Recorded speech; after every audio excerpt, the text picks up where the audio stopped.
And again, welcome to Bit Depth. I'm Santiago Ramones. Perpendicular to me is Campbell Young. Hi. What's up, dude? Nothing. We're sitting on the third floor. This is where all the big wigs are. The big wigs. Yeah. Okay. Of course, my usual first question. What do you do? I do a lot. Like almost too much. So I do solo stuff, solo music under the Campbell Young moniker. Now it's sort of like 80s synth pop, and it's kind of been that for a couple years now. Been doing that since like 2012 professionally. And then within the past year, I've joined and started other bands. I'm the bass player and vocalist in the Lunar Laugh with Jerry Leakites and Connor Anderson. And I am the guitar player and a vocalist in Don't Tell Dena. I wasn't Don't Tell Dena. Yeah, you were in Don't Tell Dena. And like, that's weird to think about. Like, you were in that band, and like, we did that Halloween show a few years ago, or last year, 2 years ago? When was it? 2 years ago. First semester? Yeah. 2 years ago. We did a Halloween show, and that's where I saw you guys, and then like, did another show with you guys, and then joined the band. Yeah. And that was band number 3. And then just recently, we kind of, like, I don't know the word for it, but we like just crammed together like a bunch of ideas, me and my brother, for Topicana Ice Cream, which is by far the worst band ever. But it's the best. But it's strange. And I also, do production work. Yeah, and, I'm going to have a talk show eventually. It's still up in the air. Well, I mean, by the time that this podcast releases, your talk show will have been hopefully out. There's still taxes and things, so I don't know. Room rentals and money. I hate it. No, but yeah. And then I also work full time as a manager at Express, so yeah. Sure. How do you live or sleep or something? I sleep very little. That's how I do it. Yeah. No, I don't know. It's, for whatever reason, I like don't write anything down. So I just kind of am like spontaneously like for this, I was like, we've kind of been talking about this for probably like a year now. Yeah. And then like last week I was like, hey, I've got 2 off days. Like, are you free either of these days? Yeah. So that's what I do with everything now. I'm just like, like even with like getting a haircut, I'm like, I'll think about like, I need to get a haircut. Oh, I need to get a haircut. And then I'll be like, just walk into the salon that I go to and get a haircut. Yeah. Rather than like scheduling an appointment or anything like that. So it's like weird, like putting it off and then randomly being spontaneous with things. Sure. So there's like that, and then like luckily with like the Lunar Laugh, they can be like, hey, we've got like these gigs coming up, and we'll need to do like rehearsal for them. And I'll be like, okay, so like I work these days, I don't work these days, and then like, I work like Tuesday morning, so we can do it like Tuesday night. Yeah, and so I kind of try to just cram everything into like 24 hours that I can, which like, means that like, Metro Music Fest is playing 4 sets because I'm in 4 bands. Yeah. So there's that, and then like, Jared from the Lunar Laugh, he's getting married later, so I got to work that morning, and then rehearsal dinner, and then I'm playing Norman Music Fest that night. Okay. And then the next day is the wedding. So it's a lot of like just cramming everything into the week and just making sure nothing, literally overlaps. But, yeah. It's tough, but it's fun. The sacrifices that we make for music. Yes, for sure. What brought you to music? It's weird to say because like when I was growing up, I was kind of like always, if there was like a song in a movie, I'd be like singing along. Like my parents always tell me whenever I was a kid, I used to like watch Grease to the point of like wearing out the VHS tape. Mm-hmm.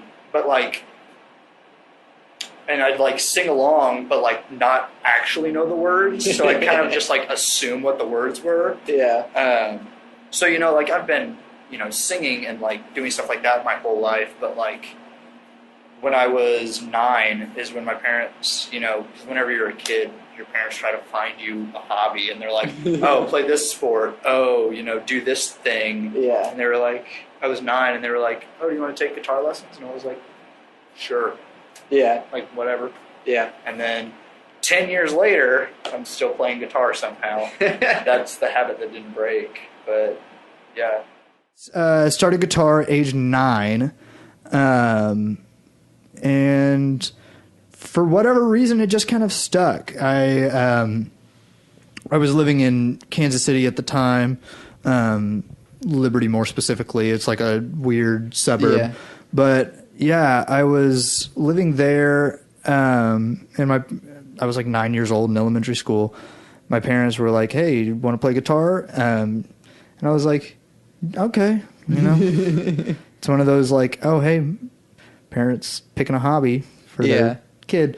And then it just clicked. I went to this, at the time it was called Rock U, as in like Rock University. Yeah. Which is a horribly cheesy name for a place to learn guitar. Yes. But I don't even remember the name of my teacher, but like he'd be like, "Hey, what songs do you want to play?" And then like I'd be like, "Oh, like these songs," and he would like show me how to play them, and then he'd teach me like very, very, very basic music theory. Mm-hmm. I say very basic because I was 9. So like, you know, I would learn like just to get my fingers warmed up. He would like teach me like chromatic scales, and he'd say like, do this up the entire fretboard. And so I would do that. Again, a 9-year-old playing like a Strat that feels like a lead block. Sure. But yeah, so that just kind of stuck. And then, Wait, what were you listening to whenever you were 9? so when I was 9, I was listening to just whatever my parents had on, which was a lot of Christian rock. Lovely. Yeah, lovely. But like, it was a good foundation. And then like, that was around the time like Guitar Hero came out. So like, I would always go to, and like my parents, because I wasn't quite, you know, a teenager yet, they wouldn't allow me to own Guitar Hero, but like there were Guitar Hero demos everywhere because that was like the big thing. So I would like play it and I'd be like, oh, like this is a cool song. And then I'd like learn it and get burned CDs from my from my guitar teacher. So I think I did that with like, you know, a couple, you know, Van Halen songs and like some Guns N' Roses, sadly, but you know, Slash is a good guitar player. I'm not a fan of Axl Rose. Fuck Axl Rose. But no, yeah. And so like, and then my parents would be like, oh yeah, and here's all this too. That like I don't know if they were hiding it from me, but like just happened to be like, oh, we were only listening to like Christian rock at the time. And then like they would start slowly but surely like bringing things to me like, oh hey, you know, here's more Van Halen, and like, and you know, the internet was booming and everything like that, so I could discover music on my own too. But yeah, so guitar mostly, and I'd like sing along, but like had never taken like vocal lessons or anything like that, not until like high school.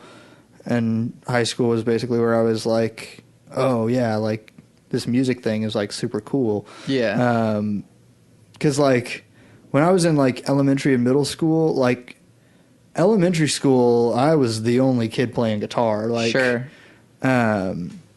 Then like middle school, there were like a couple more people. Yeah. But like, 5 out of like 1,000 when I was living in Kansas City. I moved here in the 8th grade.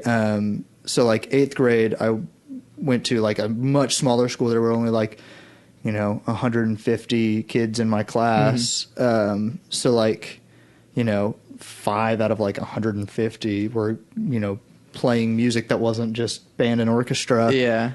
So like, yeah, it was one of those things where it was like, oh, like, I'm one of a few for this. So you weren't in like band or orchestra or I was choir? not. I was in choir, but never like taken lessons until like my sophomore year of high school. Sure. That was when my choir teacher was like, "Hey, you want to do this all-state thing?" And I was like, "Okay, whatever." That's the way I was a lot in high school. I was like, "Okay, whatever." Yeah. And then like high school, probably like freshman and sophomore year, I started getting really into like folk music. That was around like 2011. So like, Mumford and Sons was on the rise. And I was like, oh, hey, like this is cool. I like this. And so like, then I was, for whatever reason, I like stopped playing guitar as much and just set out to learn every instrument I could. And it just like learned all these random instruments that I hardly even use anymore. Like what? Like mandolin, banjo. Like if you hear banjo like on one of my newer like 80s synthpop things, like just shoot me, please. like I'm no.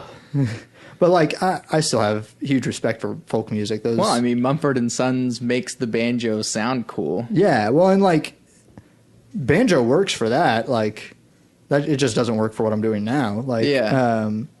But no, like banjo, mandolin, harmonica. What else? I was like, as a joke, I asked my parents for a didgeridoo for Christmas one year, cool. And I somehow actually learned how to make sound out of it. So. Yeah, maybe I'll use didgeridoo. Yeah.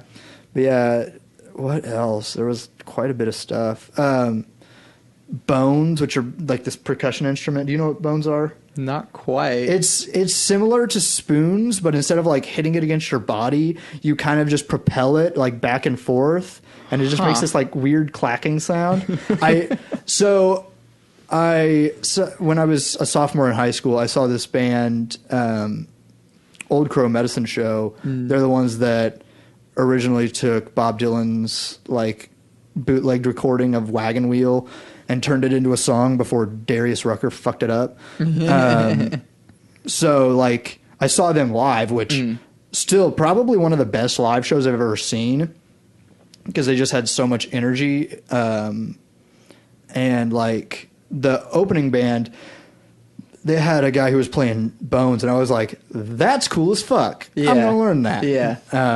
And so, like, picked up that, and I wasn't really playing much, like, traditional stuff. Like, I could, still play, like, guitar and bass.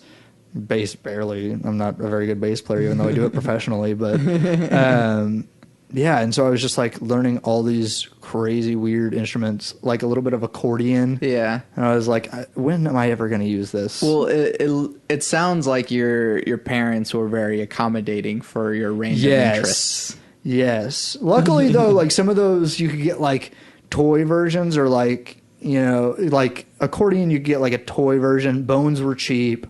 I think they got me like a cheap mandolin.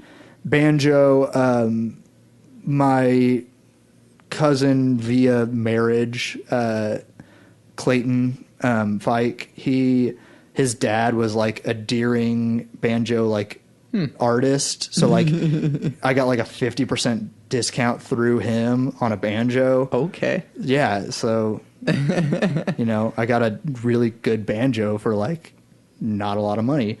So like there's that, and then like so luckily I was able to get like cheap things too. Like the mandolin that they got me wasn't super expensive.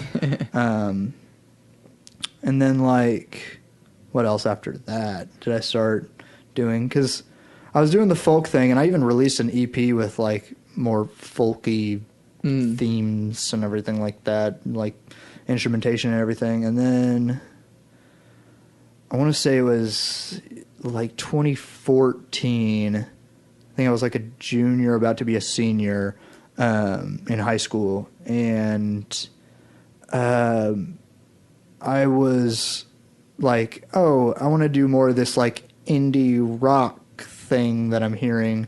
And at the time, what I was listening to wasn't even really like indie rock. It was more of like the second Head in the Heart album, which they were like actually using like electric guitar rather than, you know, just making a folk album. So like, yeah, it was just like one of those things where I was like, oh, you know, I still have like electric guitars and everything like this. Yeah. Why don't I use them? And then I was, you know, still doing a lot of recording at that time. Not as well, but yeah. Also, I failed to mention earlier, my dad in like, I want to say it was like 8th grade or freshman year, like after we moved here, he had like a weird, like, I don't know if it was like a midlife crisis or something, but like he bought like this whole Pro Tools rig and like a new computer and everything. Like, thank God he didn't buy like a sports car, or I probably wouldn't even be here. Like, but yeah, he bought like Pro Tools and everything and like an audio interface. And so like he had that for like a couple years before I even started like using it. 'Cause I like was using GarageBand, not really though. So like then I think it was like my sophomore year. That was like a really formative year for me. But he was like, hey, you know, you can use like Pro Tools, right? And I was like, oh, okay. Yeah. And so I started using that and I was like, this is cool. And then, you know, got my own audio interface that was better. Yeah. And then just started doing music stuff. So at what point, like, obviously leaving high school and stuff, at what point did you go, well, this is what I have to do now? Like a lot of people joke about it, but it's like, why didn't you get a real job?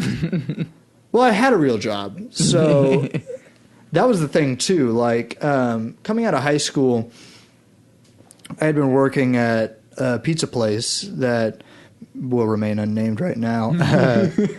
But I was working there and I was like, you know, like this is kind of whatever. And then I got my job at Express right out of high school, like in June. And I was like, this is cool. And then, you know, when you're the new guy at like a retail place, you're not going to get much hours. Sure. So I was working like maybe 1 to 2 days a week, not making nearly enough to pay for college. Yeah. And so I was like, fine, I'll go to this other location of that pizza place that I worked at that's closer to school. And then as soon as I did that, Express started scheduling me more hours. Of course. So, you know, I was working like probably 40 hours at that point a week. But I mean, to I school. asked like, what made you decide to do music rather than music for a living? For a living? Oh, yeah, or I was just as a career, I guess, whatever that quote means. unquote career. Yeah. Because I'm not good at anything else. Like, that's like plain and simple. I suck at everything else. Yeah. And so, like, you start making, because you have a sound that, like, this Campbell Young sound is very, like, again, like you said, synth pop kind of. Yeah, it's where does that come from? So on the first album that I did, that was when I was doing indie rock stuff. I was originally going to work with Graham Colton at Blackwatch Studio. And like we had several conversations about like the sound of it and stuff like that. I sent him like this sort of demo I had made of one of the songs, and I was, you know, kind of out of time MIDI drums that I just like played in and everything like that. And then he was like, oh, this is cool. This kind of sounds like Arcade Fire. And I was like, oh yeah, that's totally the sound I was going for. You know, at the time I'd never heard Arcade Fire. So I was like listening to them and I got really big into them. And then you know, he was like, oh, like, here's going to be the day rate for Blackwatch. And I was like, oh, I don't want to pay for a studio. Yeah. I'll just do this myself. And then, so, you know, it took me a year and a half to make it, but I made this full album. And then the last song that I did on it, it's called Now You Know. It's on the 2015 album and then the 2016 rework that I did last year. But it started off with this, like, just, you know, like a simple riff, and then I was running it through, like, a really cheap chorus pedal, and I was like, this sounds like the 80s, and that's super cool. And I wanted to harness more of that, but, like, I was, like, still at the time, like, oh, I don't want a lot of synthesizers, because, like, you know, I still want to be able to perform this and make it cool. Exactly. But, like, you know, yeah. So, made it, it was similar to, like, Walk the Moon or, like, Bleachers, which at the time I hadn't heard of Bleachers. So I was like, oh, you know, like, no one's going to be able to do this 80s thing and make it, you know, cool. And then I heard Bleachers and was blown away, and yeah, that's when I was like, okay, head first into this 80s thing. Yeah.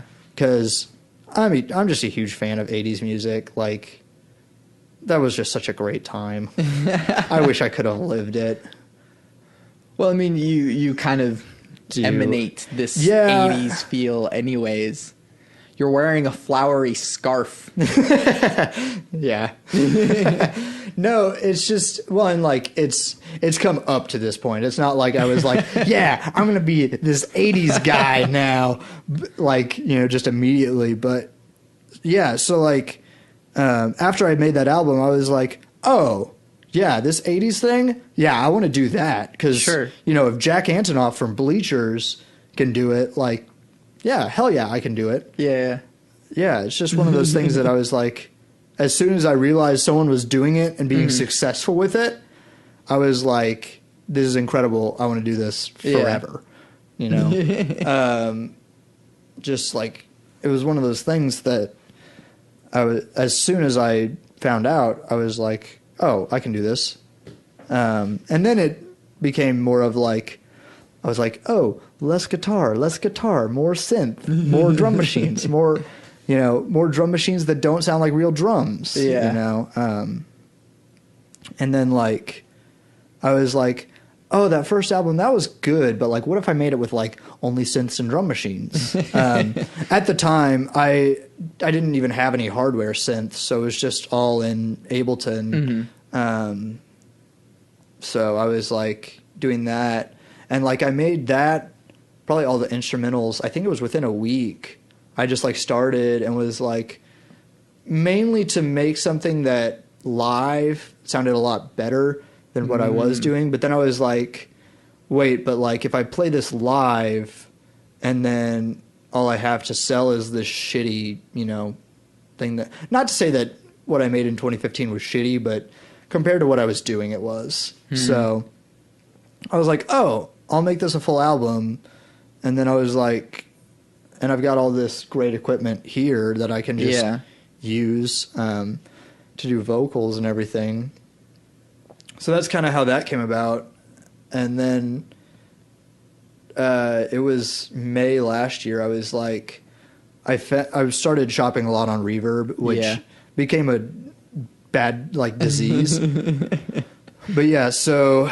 For those of you that don't know, Reverb.com is the greatest drug ever. Basically, it's Craigslist only for musical instruments. Yeah. So I found it's this old 80s synthesizer. It's a combination of analog and digital. It's called phase distortion, and I don't know why more people didn't use it, because it's awesome. But yeah, so I found a Casio CZ1000 on Reverb for, like, I think it was $120. I bought it in, like, May of last year, and that was kind of the first of me, like, buying a lot of hardware. Yeah. So that's what made me, like, really dive in deep to this 80s thing. What's sort of your goal as an artist? I have no fucking idea. Part of me wants to keep it like really small and cool, and part of me wants to become like the biggest thing ever. No, like I'd like to be at least mildly successful with it. You never want to do something and not have it be good. Sure. But at the same time, at this point, I'm basically like a professional shit poster. So that's going to be my career. Yeah, well, that is kind of a part of your persona, I guess. Yeah. It's gotten out of hand. No, like, and like to the point now where like I'm releasing 5 albums over the next 5 years, and it's an entire universe of characters and themes and everything, because it's 5 concept albums that all have, overlaying themes and characters. So, yeah. I feel like you and I both have this thing where it's like, this would be a cool idea for a concept album. And then you just like lay it all out. Just like do it. Yeah. That's my thing is like, if you want to be like an artist or whatever, like just fucking do it. Yeah. There's no two ways about it.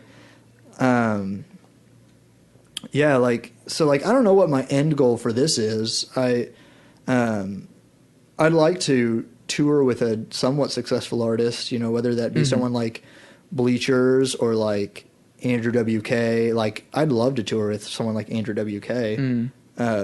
Cause I love having like a somewhat of a party persona, quote unquote. Cause I think touring would be cool. I love doing live shows. I just did at Metro Music Fest. I just did the first Campbell Young set in almost a year. And I was literally in the middle of it. I was like, why haven't I done more of this? Yeah. Like, it was so fun. Yeah. Like, well, and like the last one I did before that, I kind of started off like, not really dancing much like I was doing then. And I was like, oh, like I'll warm up with the crowd once they warm up. So like once they warmed up, I warmed up. But like this one, I just started off completely crazy. And I was like, this is so much fun. Why have I cared? Yeah, why have I cared what people thought of me? Why haven't I just done shit? Like, plus you also had like you had like a long set with Topicana Ice Cream beforehand. Yes, Topicana Ice Cream. It allowed me to warm up too, and a set before that with Don't Tell Dena. Yeah. I don't know. It's my end goal could be like, oh, I want to keep this small, only do like a couple shows a year, and then just release music, or I could be like, the biggest thing ever. I don't know. I don't know what I want. I mean, cool. Would you be all right if like everyone just blows up your music and is like, oh my gosh, this Campbell Young guy? I'd be totally cool with that. No, like that's the thing too, is like I always kind of have the mentality that like no one's going to give a shit. So when people do, I'm like, oh, yeah, cool. Yeah.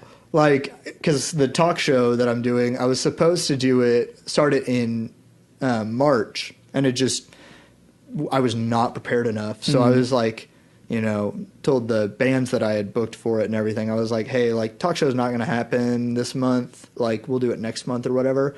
And then I got a bunch of people asking me, like, hey, where's the talk show tonight? When is it? And I was like, oh, you care. Yeah. Why? Yeah. It's just one of those things where I just, for whatever reason, like, assume people don't care. Yeah. Because I don't really care. Like, it's gotten to the point where I'm like, whatever. Like, here you go. If it happens, it happens. Yeah. Like, that's why I've kind of become like a weird shit poster. I'm just like, sure. Oh, here you go. Here's some music. Yeah. How many times a week do you mention bungholes? Like at least 3. No, like it's one of those things where I'm like, oh, like mention 420 and 69 and 666 because it's funny. Yeah. To me, like, yeah.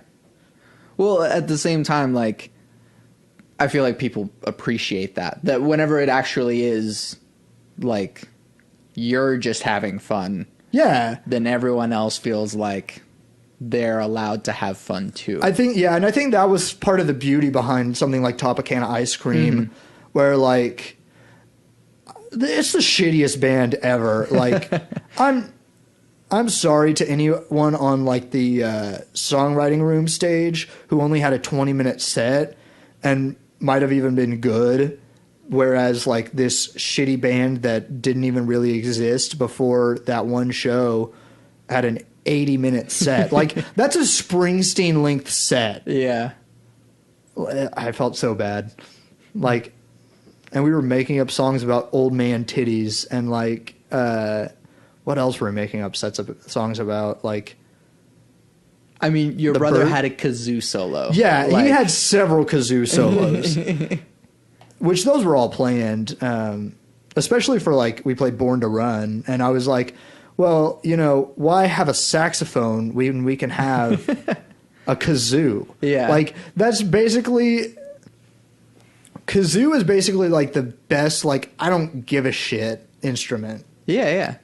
Like, but yeah, I think that was part of the beauty of Topicana was, like, we're having fun on stage, just doing whatever. And everyone else was kind of like, we're having fun. Yeah. Because the more awful it gets, the more you enjoy it. It was a so bad it's good kind of thing. Exactly. It's like The Room, which is the worst movie ever. Yeah. And so just, like, the more times that you repeat the part in Hey Jude. Yeah, is just or like, you know, I didn't know half of the words to Prince's 1999, so I'd just be like, and just, like, sing random, like, mouth noises just for no reason. Yeah. And that allows the audience to have fun with you. Yeah. Yeah, I guess. I still feel bad. I feel bad for saying, yeah, we'll play an 80-minute set. Hey, that was thrust upon you. Yeah, that was. Yeah. On the flip side of things and getting more serious about stuff, instead of asking, what do you believe? Yes. What role does spirituality have in your life? Yeah, I thought about this as soon as I said, like, hey, let's do this podcast. Because I don't know. I think spirituality is, I don't even know. Like, I grew up Christian, and then I kind of realized about halfway through my first semester in college that a lot of Christians are, not a lot, but, like, you know, the ones that are very vocal are assholes. And I was like, I don't want to be associated with these people, but, like, I still believed in God and, you know, heaven and hell, and just that being a moral person is the best way to live life. Sure. You know? So, like, I don't really know what role spirituality plays. There's some days where I'm like, yeah, like, God has to exist, you know? Like, how could he not?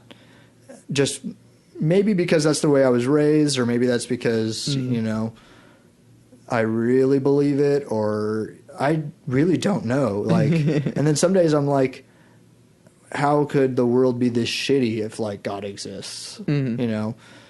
And then, like, you kind of have to ask yourself, you know, why is it only okay for this one, you know, God to exist? You know, why can't it be like Allah, or why can't it be, you know, the flying spaghetti monster for all whatever?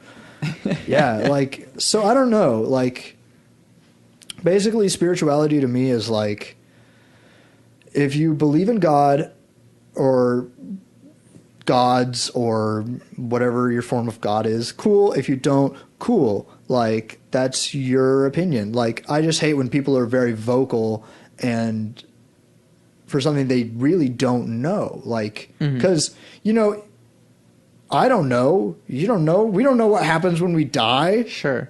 Which is part of the beauty of life. Yeah. Like, we get to live and then, you know, make up weird conspiracy theories about what happens after we die. Like, so I don't know. To me, it's just like, believe what you want to believe and mind your own damn business about it. Yeah. Like, I don't think, you know, whether I choose to be like a Christian or, you know, whatever, like that shouldn't affect someone else's beliefs, you know? Mm-hmm. And I don't think anyone should have belief thrust upon them. Yeah. Yeah, it's just one of those things that I'm like, I don't know what's going to happen when I die, so I'm just going to live life to the fullest and just be a moral person.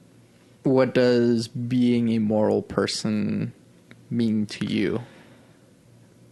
To me, it kind of comes back to like, because again, I was raised in like a Christian home. Mm-hmm.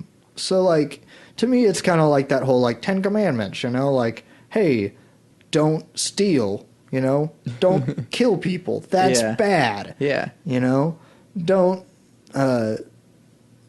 cheat on your wife. Like, kind of like obvious shit. Like, sure. You know, just don't, you know, covet other people's shit. Just, you know, live your life, love your life, have fun doing it. Yeah. You know? Because what's going to happen if, like, you spend your life hating it, just looking forward to the afterlife, and then there is no afterlife? Like, what if? You know? Yeah, it's just weird. Like, that people would be so vocal about an afterlife that may or may not exist. Yeah. And then, like, what if you're, like, a really shitty Christian who thinks you're being a good Christian and going to go to heaven? And then what if you go to hell? Like, then you're really fucked.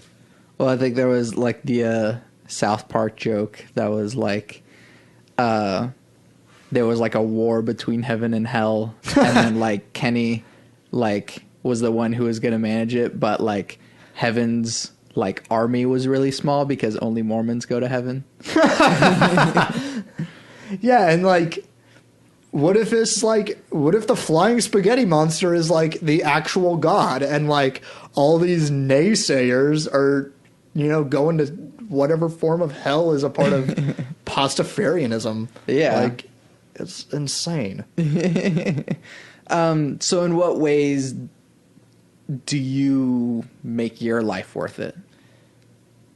I mean, I cram it full of shit. Like, you know, like, I love playing music, which is why I'm in 4 bands. Yeah.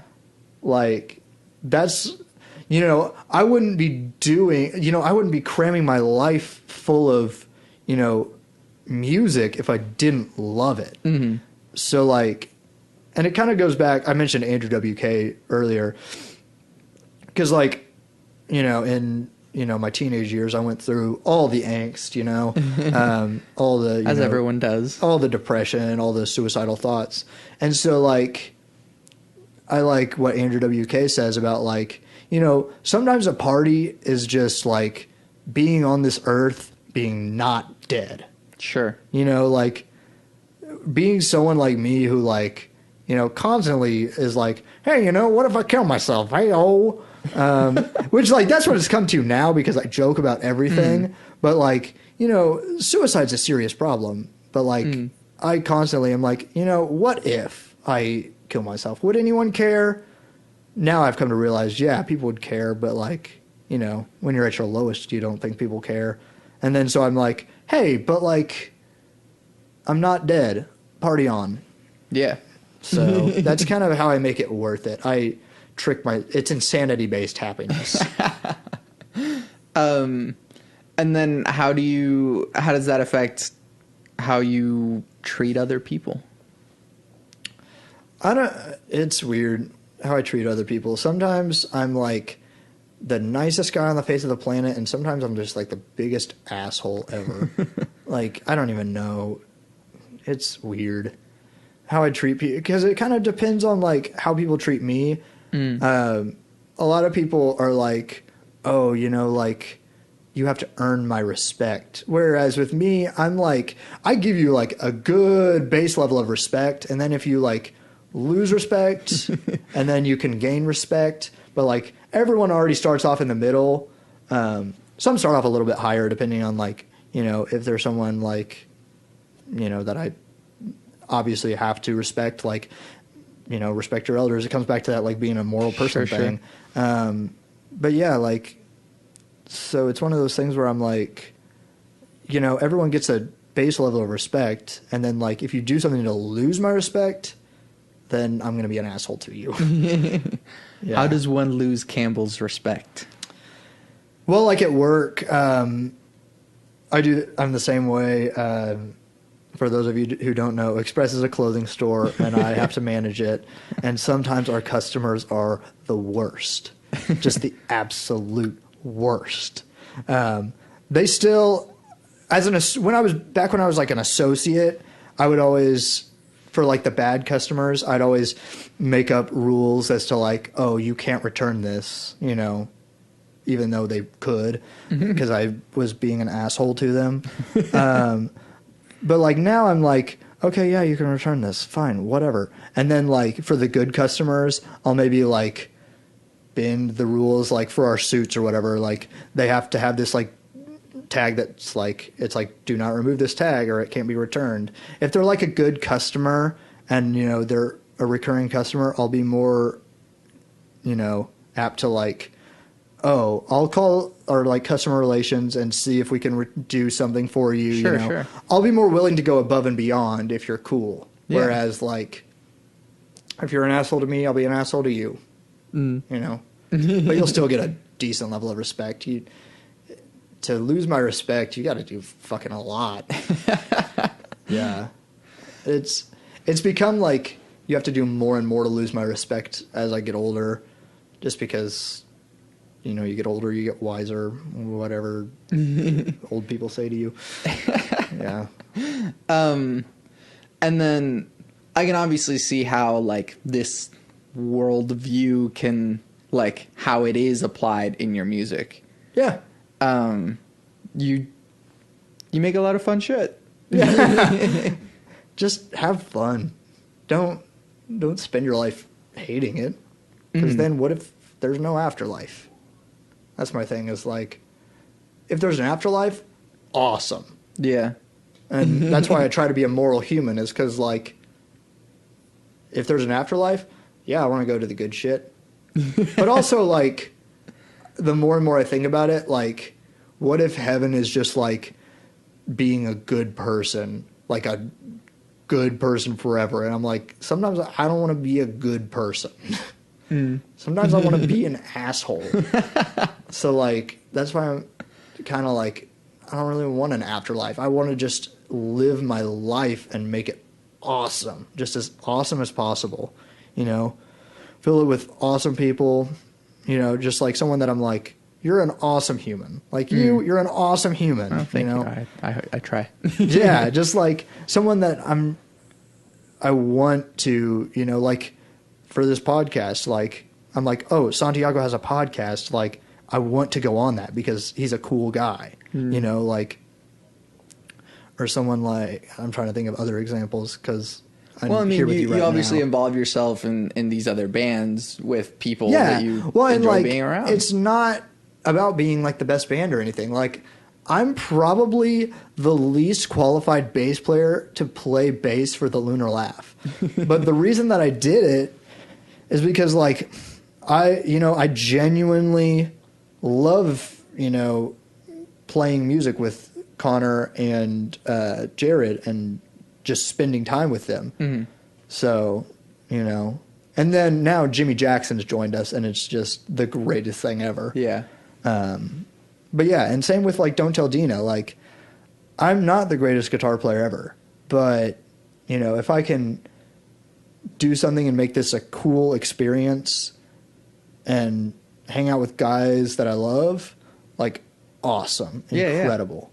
And I'm the same way about work too. Like, if I can, you know, work somewhere where I love my coworkers, that's awesome. Like, and that to me is kind of what life is all about. just surrounding yourself with people that you love. Mm-hmm. You know, life's too short to spend time with people who are rude and annoying and you don't like. Yeah. Yeah. What do you want other people to get out of your music? Fun. Yeah, for me, like, if you listen to my music and you dance alone, like, that's the greatest thing ever. Like, if you come to my show and you're in the audience just dancing like no one can see you, that's the coolest thing ever. Like, and that's why I dance like an idiot on stage, you know? It's why I do it, is for people to have fun. Mm-hmm. Yeah. I don't even aim for people to be like, oh, you know, like, your music's so philosophical and it speaks to me. And I'm like, no, it's, you know, corny and fun. Yeah. That's all that I aim to be. Mm-hmm. You know, I don't aim to be the best. I just aim to be fun. Yeah. And I think that you're successful at it. Hey. No, yeah. I was really, and I wish I could hear, or I had more time to pay attention to more stuff that happens, but everyone's doing a whole lot. Yeah. Anyways. It's April in festival land right now. Yeah. And so, like, you know, I caught a bit of Topicana Ice Cream. Yeah. I've listened to your first album, and which is okay. I love what you're doing. I've got a new album coming. Shameless plug right now. No, we're moving into that. Yeah. No, I've got a new album coming out, and I think this is the first time that I've made music, solo music, that I'm just very proud of. I really like it. Yeah. Like, and like, most of what I was performing at Metro Music Fest was new stuff, which is why I think I liked that set that I did so much. But yeah, it's really fun and really awesome. I like it. What makes you so, like, proud of it? What makes this different from the other stuff that you've made? It's just bigger. Like, no, like, first of all, I'm going to dog on pop music right now. They're doing some, like, minimalist shit, and I hate it. Like, for me, like, a pop song should be just huge. Like, you know, it should have, like, you know, maybe like a pre-chorus and then like a huge, like, tom fill into the chorus. And, like, I started stealing this production technique from Jack Antonoff, but he does this thing and he puts this noise at the beginning of a chorus. And it's just like this kind of like explosion sound, just kind of like, oh, yeah. I hit that. Well, that's fine. It's just like, and he calls it like and it's like, welcome to the fucking chorus sound. Because, like, you know, you want it to be this big thing. And so, like, it's bigger. It's a concept album, so it kind of follows like a narrative story. That's super cool. And the really cool thing about it that I don't think anyone's done yet is I really like songs that, like, flow into the next song, you know? Yeah. And don't have, like, you know, like, where it ends, if you listen to it, like, on shuffle, it wouldn't really work. Yeah. That's what this album does, but the entire album. Yeah. And there's, like, a specific, like, A part and a B part. So, like, it'll be like the A part starts off and flows into the next song, into the next song, into the next song, eventually ending the A part, and then, like, the B part flows and flows and flows and flows and flows. Yeah. So I don't think anyone's ever done that. And I don't think anyone's ever had a universe that they've created. Like, it's similar to, like, the Marvel Cinematic Universe, where, like, you know, they, you know, have all these movies that, you know, come into this one big thing. That's the way all 5 of these albums that I'm releasing are going to be. And then, like, Topicana Ice Cream, we're going to eventually release something that'll tie into that. Probably Don't Tell Dena, maybe the Lunar Laugh.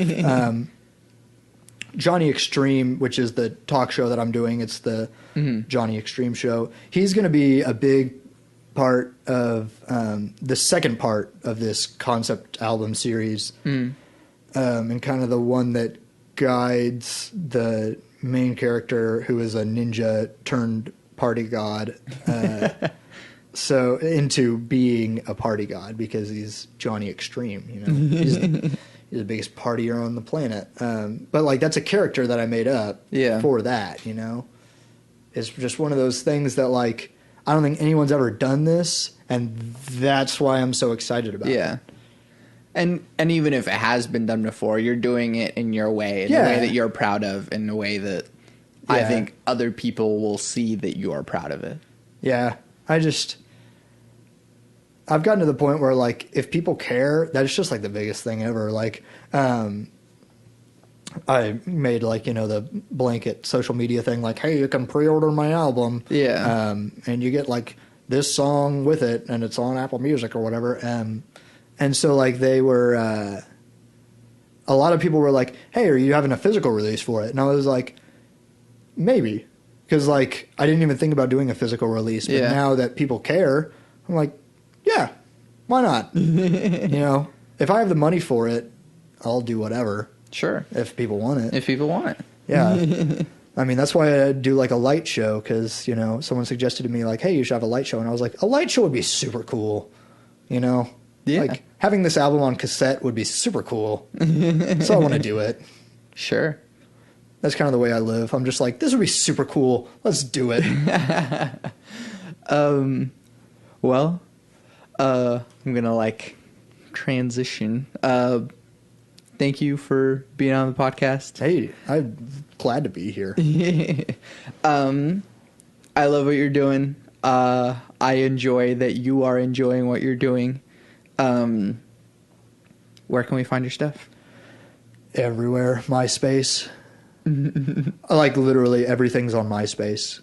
Like I did it as a joke, but I think I'm just going to start uploading everything early to MySpace.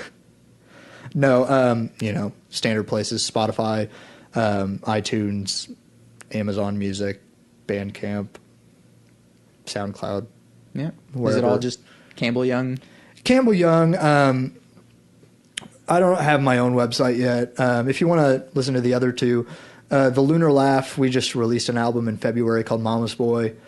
It's fantastic. I played on some of the album, but like they started it before I was in the band. Mm-hmm. So, you know, I'm not on a lot of it. And I love the album. Mm-hmm. Listen to Mama's Boy. That album's so good. TheLunarLaugh.com, The Lunar Laugh on Spotify or Apple Music or wherever. We even had a record label in Spain press it on vinyl. Nice. Yeah, it's called You Are the Cosmos Records. They've been awesome to us. Come to our shows. We've got shows coming up. We're playing at Herd on Saturday. I don't know if this will be out by then, but, you know. Yeah, Herd on Herd. It won't be, I'm sorry. No, you're good. We've got plenty of shows coming up. Don't Tell Dena. We only have like one demo out right now, but the songs that we have right now, I really like. Mm-hmm. We've got some cool stuff that we're working on. Shows. We've got a website now, don'ttellDena.com. What? I didn't know this. I need to go there. Yeah. Tristan, our bass player. Yeah. His dad has been very helpful. He's been like, if I don't, because we have like a band email and everything like that. Mm-hmm. If I don't see like at least 5 emails from Lance Leitner, you know, within the week, then it's not a good week. But like he sends us all these things. He's like, apply to this festival, you know, here's this show, meet these guys. Like he, Nick Knows is a band from OKC that's gotten pretty successful. You know, I think they're all full-time musicians now, you know, not working regular jobs, which is a point I'd like to be to in my life eventually. But yeah, so they're doing that. And like he set up like this meeting for us to like get some feedback from them and everything like that. So, you know, he's been very helpful and he got us some web hosting and everything like that. Yeah, that sounds awesome. But yeah, don'ttellDena.com, TheLunarLaugh.com. And then find Campbell Young. Campbell Young on places. CampbellYoung.bandcamp.com is like kind of the hub. Sure. MySpace, I think it's MySpace.com/Campbell Young. Yeah. That I literally am going to upload things to MySpace before anywhere else because no one uses MySpace. Yeah, check that stuff out. and my career is a big shit post. I have a last question that I ask, which is, what advice do you have for people? Don't care too much. Just kind of say fuck it and do things. Do cool things. You know, a lot of people waste too much time overthinking things, especially in the music industry. Mm-hmm. They're like, oh, you know, like I'm going to work on this EP or whatever. Just go make some awesome music and just do things. Do fun, cool things. Yeah. Like that's the more and more I do that, the more and more I'm happy with my life. Like if I'm like, yeah, this is cool, let's do it, then I'm like ecstatic about it. Yeah. Just do things you think are fun. Don't do things you think will not be fun. You know? Awesome. That's my advice. Cool. Again, thank you. Thank you for having me. Of course.